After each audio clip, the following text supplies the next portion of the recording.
Hello everyone, in this tutorial I'm going to talk about how to use the Foxit PDF editor to compress files without using quality. First of all, we're going to go on the Foxit PDF page and I'm going to demonstrate with the online PDF editor. We're going to choose to upload a file. I'm just going to upload this, then it's going to ask us to log in. Okay, once we have opened the file, I have a sample file over here, just it saying hello world, and then we can go over to file, and then we can go to the PDF optimizer.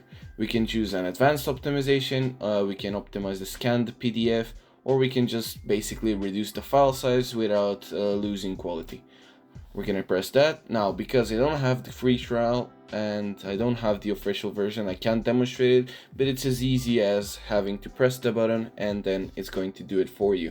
Save it in a way lower storage and same quality as you would have it in the original storage configuration.